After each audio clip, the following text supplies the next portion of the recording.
إن الحمد لله نحمده ونستعينه ونستغفره ونعوذ بالله من شرور أنفسنا ومن سيئات أعمالنا من يهده الله فلا مضل له ومن يضلل فلا هادي له وأشهد أن لا إله إلا الله وحده لا شريك له وأشهد أن محمدًا عبده ورسوله يا أيها الذين آمنوا اتقوا الله حق تقاته ولا تموتن إلا وأنتم مسلمون يا أيها الناس اتقوا ربكم الذي خلقكم من نفس واحدة وخلق منها زوجها وبث منهما رجالا كثيرا ونساء واتقوا الله الذي تساءلون به والأرحام إن الله كان عليكم رقيبا يا أيها الذين آمنوا اتقوا الله وقولوا قولا سديدا يصلح لكم أعمالكم ويغفر لكم ذنوبكم ومن يطع الله ورسوله فقد فاز فوزا عظيما أما بعد فإن خير الحديث كتاب الله وخير الهدي هدي محمد صلى الله عليه وسلم وشر الأمور محدثاتها وكل محدثة بدعة وكل بدعة ضلالة وكل ضلالة في النار قال الله تبارك وتعالى في القرآن المجيد والفرقان الحميد فأعوذ بالله السميع العليم من الشيطان الرجيم من همزه ونفخه ونفثه بسم الله الرحمن الرحيم وما كان لمؤمن ولا مؤمنة إذا قضى الله ورسوله أمرا أن يكون لهم الخيرة من أمرهم ومن يعص الله ورسوله فقد ضل ضلالا مبينا رب اشرح لي صدري ويسر لي أمري واحلل عقدة من لساني يفقهوا قولي رب زدني علما ربنا لا علم لنا إلا ما علمتنا إنك أنت العليم الحكيم معزز سامعین کرام، آج کے خطبہ مسنونہ کے بعد قرآن حکیم سورہ احزاب کی آیت نمبر 36 کی میں نے آپ کے سامنے تلاوت کی ہے۔ اس آیت مبارکہ کے اندر اللہ تعالی نے اہل ایمان یعنی مردوں اور عورتوں دونوں کو یہ فیصلہ سنایا ہے کہ جب اللہ اور رسول کا فیصلہ آ جائے تو پھر انہیں اپنی جانب سے کوئی اختیار نہیں رہ جاتا کہ وہ اپنی خواہش یا اپنے چوائس پر عمل کرے۔ ارشاد باری تعالیٰ ہے وَمَا كَانَ لِمُؤْمِنٍ وَلَا مُؤْمِنَةٍ، اور کسی مومن مرد اور کسی مومن عورت کو یہ حق نہیں اذا قضى الله ورسوله امرا ان يكون لهم الخيرة من امرهم، کہ جب اللہ اور اس کا رسول کسی معاملے کا فیصلہ کر دیں تو ان کے لیے اپنے معاملے میں ان کا کوئی اختیار باقی رہے۔ وَمَن يَعْصِ اللَّهَ وَرَسُولَهُ، اور جو اللہ اور اس کے رسول کی نافرمانی کرے فَقَدْ ضَلَّ ضَلَالًا مُبِينًا، تو تحقیق یہ کھلم کھلا گمراہ ہو گیا، یقیناً وہ گمراہی میں پڑ گیا۔ تو معزز سامعین کرام، یہ آیت کریمہ قرآن مجید کی ان آیتوں میں سے ہے جو اللہ اور اس کے رسول کے فرامین کو قول فیصل، بالکل آخری فیصلہ بتاتی ہے۔ تو یہاں سے جو بات معلوم ہوئی وہ یہ کہ واقعی اللہ اور رسول کے فیصلے کے بعد ہم کو اور آپ کو کوئی اختیار نہیں ہے کہ اس کے اندر چوں چرا کریں، منہ بنائیں، خلاف ورزی کریں، ہرگز نہیں۔ بہرحال بہت سے اہل علم نے کہا ہے کہ یہ آیت کریمہ کوئی خاص حضرت زینب و زید کے لیے نہیں ہے، یہ عام ہے۔ اسی سے ملتا جلتا ایک واقعہ ملتا ہے جو اس مقام پر سمجھنے کے قابل ہے، اور اس سے ہمارے لیے بہت بڑی نصیحت بھی ہے اگر ہم غور کریں تو، بالخصوص ہماری بہنیں اور بیٹیاں جو کبھی کبھی نکاح وغیرہ کے مسائل میں اپنے والدین کی مخالفت کر جاتی ہیں، یا والدین جو نہ چاہیں کہیں پر، چاہے کتنا اچھا نکاح کا پیغام دینے والا ہو، لیکن ان کی طبیعت میں نہیں جچ رہا ہے تو رد کر دیتے۔ امام احمد نے اس حدیث کو ابو برزہ اسلمی رضی اللہ تعالیٰ عنہ سے روایت کیا ہے کہ نبی صلی اللہ علیہ وسلم کے زمانے میں ایک صحابی تھے، ان کا نام تھا جلیبیب۔ یہ عورتوں کے پاس آتے جاتے تھے اور ہنسی مذاق کرتے تھے، دل لگی کرتے تھے۔ تو حضرت ابو برزہ اسلمی کہتے ہیں کہ میں نے کہا دیکھو آئندہ سے جلیبیب تمہارے پاس نہیں آنا چاہیے، اگر وہ آیا تو میں سخت سزا دوں گا۔ گویا جلیبیب نامی جو صحابی تھے نا، ان کو خاص مقام جو ہے وہ معاشرے کے اندر حاصل تھے، تو نبی صلی اللہ علیہ وسلم کے صحابی، لیکن لوگ ان کو اتنا مقام نہیں دیتے تھے۔ چنانچہ ایسا ہی ہوا، رسول اللہ صلی اللہ علیہ وسلم کو یہ بات آپ صلی اللہ علیہ وسلم کے سمجھ میں آئی کہ حضرت جلیبیب کا نکاح کروا دیا جائے، اور ان سے تذکرہ کیا تو انہوں نے کہا اللہ کے رسول میں کمزور نادار،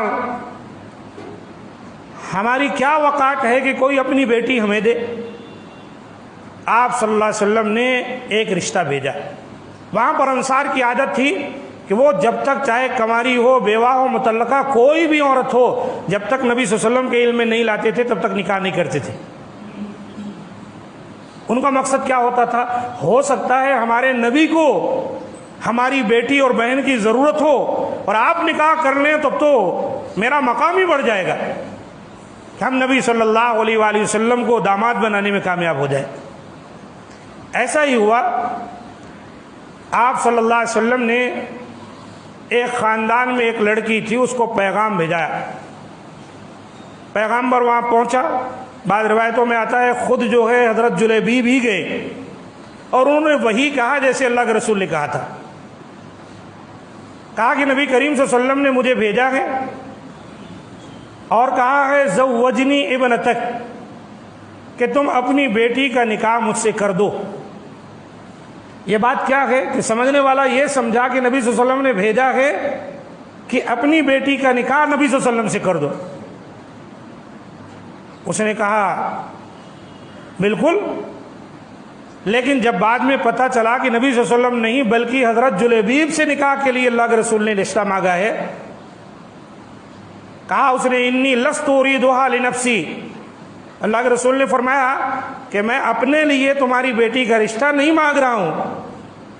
تو ان لوگوں نے کہا پھر کس کے لیے؟ آپ نے فرمایا لی جلیبیب، جلیبیب کے لیے مانگ رہا ہوں۔ اب اس نے عرض کی اللہ کا رسول میں بیٹی کی ماں سے مشورہ کرتا ہوں۔ مقصد یہ ہے کہ اب اس کو پسند نہیں آیا کہ جلیبیب سے نکاح کروں اپنی بیٹی کا۔ وہ بچی کی ماں سے مشورہ کیا، ماں نے بھی انکار کیا، وہ بھی کہنے لگی ہوں جلیبیب خالی یہی رہ گئے ہماری بچی کے رشتے کے لیے، اچھے اچھے رشتے آئے میں رشتہ نہ کی، جلیبیب سے رشتہ کروں گی۔ اس طرح کی باتیں انہوں نے کی۔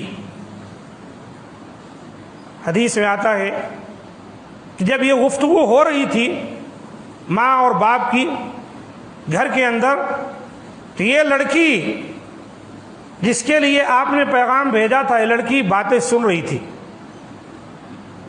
اس نے کہا اپنے والدین سے اے امی جان، ابو جان، جب نبی صلی اللہ علیہ وآلہ وسلم نے میرے لیے جلیبیب کو چنا ہے، منتخب کیا ہے، تو آپ مجھے اس کے حوالے کر دیجئے، اللہ کے رسول صلی اللہ علیہ وآلہ وسلم کی نافرمانی مت کیجیے۔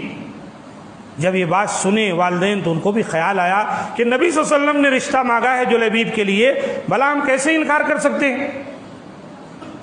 یہ لڑکی خود اپنے والدین کو سمجھانے لگ گئی۔ چنانچہ رشتہ طے ہو گیا اور رشتہ ہو گیا۔ اب یہ رشتہ ہو گیا، شادی ہو گئی، اسی اثنا میں نبی صلی اللہ علیہ وسلم کو ایک غزوہ پیش آ گیا، جنگ میں جانا پڑ گیا۔ جلیبیب بھی ساتھ میں گئے۔ یہ وہ جلیبیب ہیں جن کو لوگ اپنی بیٹیاں دینے کو تیار نہیں، لیکن ذرا ان کا مقام دیکھیے، جنگ کے میدان میں یہ کتنے بہادر ہیں۔ چنانچہ وہاں پر فتح ہوئی، مسلمان مال غنیمت لائے۔ اب شہداء کی لاش وغیرہ اکٹھی کی جانے لگی تو اللہ کے رسول نے کہا حل تفقدون من احد، صحابہ کرام سے خطاب کرتے ہوئے آپ نے کہا کیا تم کسی کو گم پاتے ہو؟ آپ نے اپنے صحابہ پر ایک نگاہ ڈالی تو بہت سے تو وہ تھے جو نہ تھے لیکن ان کی لاش موجود تھی۔ آپ نے فرمایا حل تفقدون من احد، کیا تم اپنے کسی ساتھی کو غائب پاتے ہو؟ انہوں نے عرض کی فلاں فلاں گم ہیں۔ آپ صلی اللہ علیہ وسلم نے فرمایا نہیں، انظروا حل تفقدون من احد، پھر دیکھو تمہارا کوئی ساتھی یہاں موجود نہیں ہے۔ پھر صحابہ کرام گئے، ادھر ادھر گئے اور دو چار کو لے کر آئے جو شہید ہوئے تھے جہاں تھے۔ اللہ کے رسول نے کہا لیکنی افقد جلیبیبا، لیکن میں جو ہوں جلیبیب کو نہیں پا رہا ہوں۔ جلیبیب ہمارے ساتھ جنگ میں آیا، غزوے میں شریک ہوا، سارے لوگ ہیں یا تو شہید ہو گئے ہیں، ان کی ناش پڑی ہوئی ہے، لیکن جلیبیب نہیں مل رہا ہے۔ فَاطْلُبُوهُ فِي الْقَتْلَى، جاؤ اس کو تلاش کرو، شہیدوں میں شاید وہ بھی ہو۔ چنانچہ صحابہ کرام گئے، ادھر ادھر تلاش کرتے کرتے ایک جگہ پہنچے تو دیکھا کہ حضرت جلیبیب شہید ہو کے پڑے ہوئے۔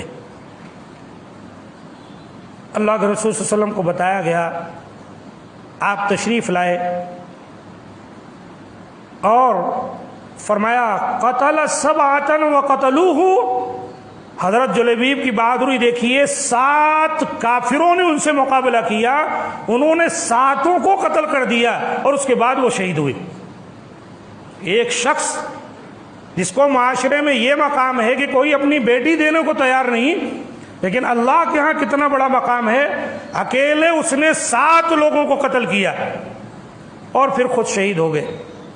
تو اللہ کے رسول نے کہا ھذا منی وانا منہ، ھذا منی وانا منہ، یہ مقام سب کو نہیں ملا ہے۔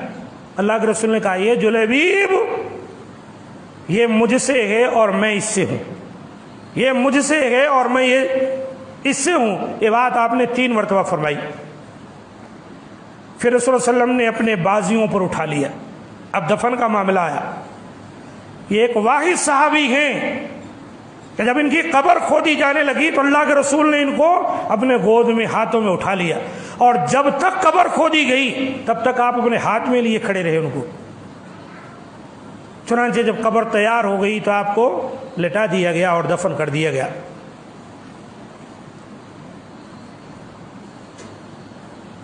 اور پھر ان کو غسل بھی نہیں دیا گیا، جیسا کہ شہداء کو غسل نہیں دیا جاتا ہے، جس پوزیشن میں جس حال میں ویسے ہی ان کو دفن کر دیا جاتا ہے، بلکہ نماز جنازہ بھی نہیں پڑھی جاتی ان کی۔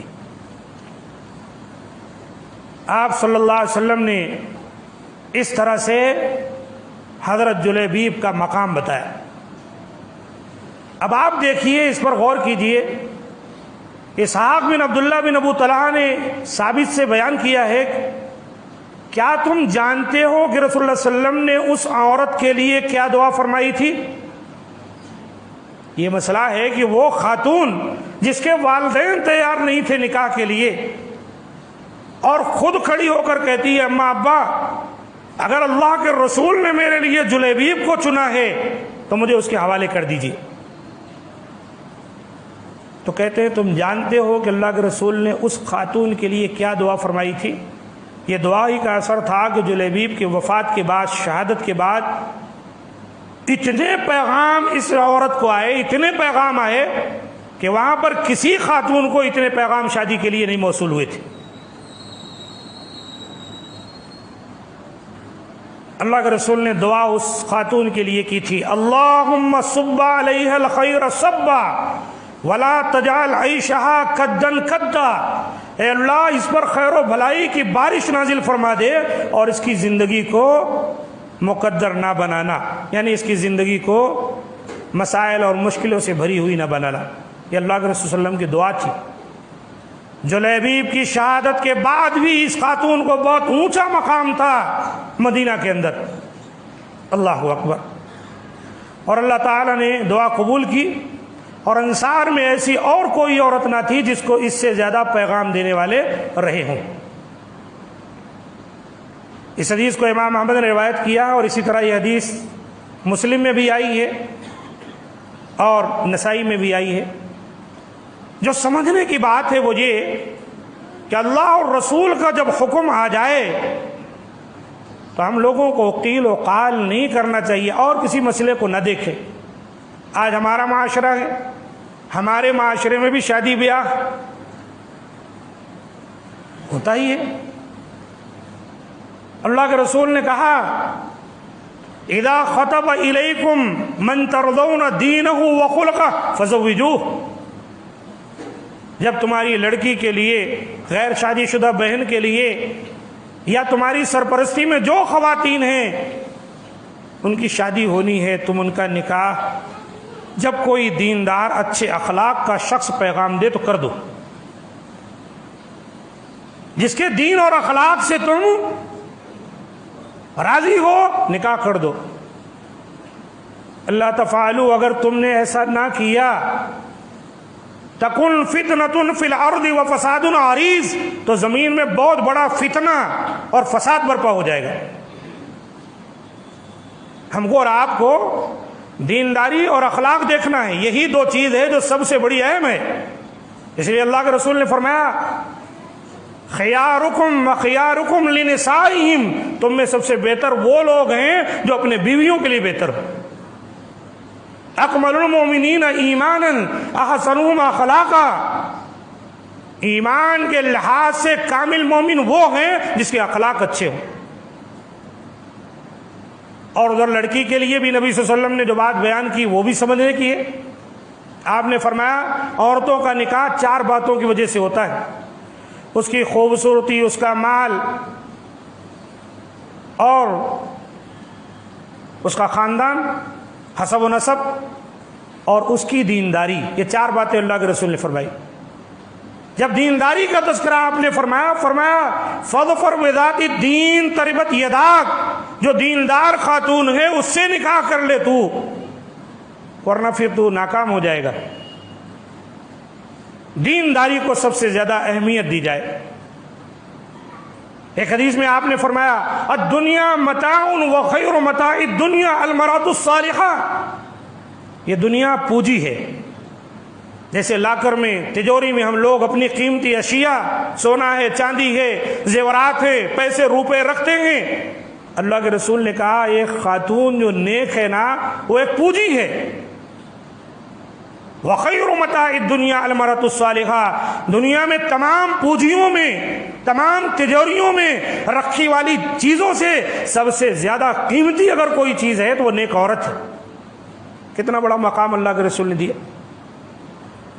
اس لیے یہ بات ہم کو اور آپ کو ذہن نشین کرنی چاہیے عزیز ساتھیوں، کہ اپنی زندگی میں اس چیز کو لائیے، جو اللہ رسول کا حکم ہے اس کو مقدم کریں، اپنے آپ کو اللہ رسول کے حکم کے مطابق ڈھالیں، نہ کہ اللہ رسول کی تعلیمات کو آپ اپنے منشا کے مطابق ڈھالنے کی کوشش کریں۔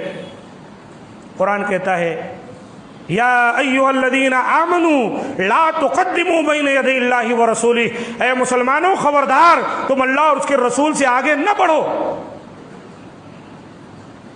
وقت کی قلت ہے ورنہ میں 1-2 اور واقعات آپ کو بتاتا۔ کہ نبی صلی اللہ علیہ وسلم کا صرف ارادہ ہو جائے، آپ جھوٹ موٹ کو بھی کوئی بات کہہ دیتے تھے تو صحابہ کرام اس پر عمل کرنے کے لیے تیار ہو جاتے تھے، لیکن اللہ کے رسول کسی پر کوئی پریشر نہیں ڈالتے تھے، آپ سمجھاتے تھے اگر ایسا کر لے تو اچھا ہے، ورنہ اللہ نے تم کو موقع دیا ہے، جو حق تمہارا ہے تم اس میں آزاد ہو۔ اللہ تعالیٰ سے دعا ہے کہ مولا کریم ہم تمام کو جو باتیں بیان کی گئیں ان کو سمجھ کر اس کے مطابق عمل کی توفیق دے، اور ہمارے گناہوں کو بخش دے، ہماری خطاؤں کو درگزر فرمائے، ہمارے حال پر رحم فرمائے۔ جہاں کہیں مسلمان پریشان حال ہے اللہ تعالیٰ ان کی پریشانیوں کو دور فرمائے، مولا کریم ان کے خون اور مال اور عزت آبرو کی حفاظت فرمائے۔ اللہ تعالیٰ ہم تمام کو ایک بنائے، نیک بنائے، اختلاف سے، انتشار سے اللہ تعالیٰ ہم جمیع مسلمانوں کو محفوظ رکھے، مل جل کر اتفاق و اتحاد کے ساتھ اللہ کے دین پر عمل کرنے والا بنائے، اس کے دین کا مددگار بنائے۔ ہماری جو کوتاہیاں ہیں اللہ تعالیٰ اپنے فضل و کرم سے بخش دے کہ یقیناً وہی بخشنے والا ہے، ہم پر رحم فرمائے کہ یقیناً وہی رحم و کرم کرنے والا ہے۔ سبحان ربک رب العزت عما یصفون وسلام علی المرسلین والحمد للہ رب العالمین۔